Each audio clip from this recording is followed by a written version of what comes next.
आरंभ है प्रवासी भारतीय दिवस। आज 3 दिन पर्यंत चलिबो एही प्रवासी दिवस।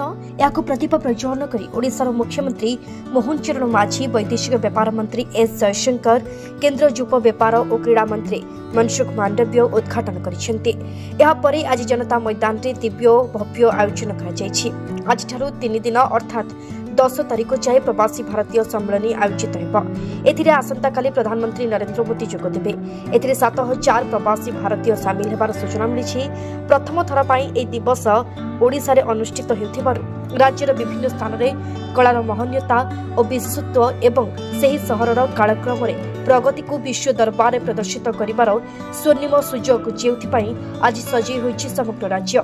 यह आज 10 जनवरी पर्यंत पालन करा जाउथिबारु राज्य सरकार कटक, पुरी, खोर्धा, जाजपुर 4टी जिलार मोट 26 धार्मिक एवं ऐतिहासिक स्थान प्रवासी माने बुली देखिबा पाई सरकार तालिकाभुक्त करिसेंती। एही कार्यक्रम में बहु संख्यार प्रवासी भारतीय माने जोग देउथिबार सह राष्ट्रपति एवं प्रधानमंत्री मध्य जोग देबार सूचना मिली। राज्य सरकार कार्यक्रम को सफल करने सब प्रकार चेष्टा करछन्ते। एही दिन ओडिया पारंपरिक वस्त्र और खाद्य स्वतंत्र भावे 3 दिन रे सेमानंकु परसजिबार व्यवस्था करा जायछि। संपूर्ण कार्यक्रमटी को ओडिशा कला संस्कृति इतिहास किपरि भाबरे अतिथि मानकु आत्मनिर्भर करा जाय परिबो ता पई राज्य और केंद्र सरकार मिलित भावे चेष्टा करछन्ते। जेपरि एही 3 दिन कार्यक्रम रे अतिथि मानकु ओडिशार स्वतंत्र और अन्य संस्कृति को उपभोग करि परिबे तार विशेष ध्यान दिया जायछि। सबुठारु बड़ कथा हेउछि एहा भारतर विकास रे प्रवासी भूमिका गुरुत्वपूर्ण थिबारु ओडिशार विकास रे सेमानक सहयोग निश्चित भावे गुरुत्वपूर्ण हेबो। एचएमपीवी भाइरस मुकाबला पई आमे पूरा प्रस्तुत अछु। केंद्र सरकार को गाइडलाइन अनुसार पदक्षेप निया जायछि। आपण माने जानंती ओडिशा रे प्रथम थर पई प्रवासी भारतीय दिवस अनुष्ठित होबाकू जाउछि। जनवरी 8 रु 10 तारिख पर्यंत विश्वर कोण अनुकोण रहुतबा भारतीय माने ओडिशा आसुछन्ति। अनेक वर्ष परे आम ओडिया माननक पई एहा एक अपूर्व सुजोग।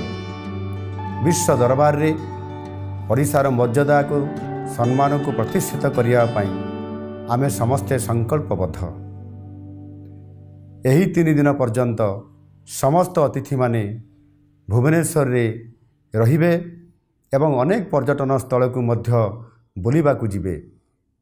तेणु मु आपण मानकु निवेदन करुछि आपण माने एही समय रे आमर प्रवासी अतिथि मानकु स्वागत करंतु और यथोचित सम्मान प्रदर्शन करंतु।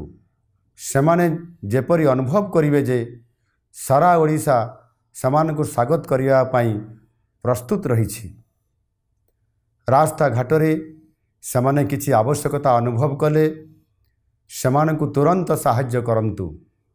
सेमानकु एपरि सुंदर व्यवहार करंतु जेपरि सेमाने अनुभव करिवे जे सेमाने प्रकृत रे निज जन्म माटी रे निज देश रही अछंती।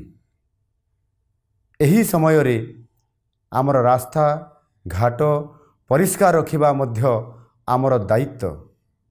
आमर संस्कृति हेउछि वसुधैव कुटुंबकम। सारा विश्व को आमे परिवार भली देखु। प्रवासी माने तो सहजरे आम निजर। आसंतु आमे समस्ते मिसी प्रवासी भारतीय दिवस को सफल करिबा। प्रवासी भाई भौणी माने जेपरि परिसरे ही तांको जीवनर सबुठारु भल अनुभूति पाइबे से दिगरे प्रचेष्टा करिबा। वंदे उत्कल जननी भारत माता की जय। ब्यूरो रिपोर्ट ओडिसी खबर।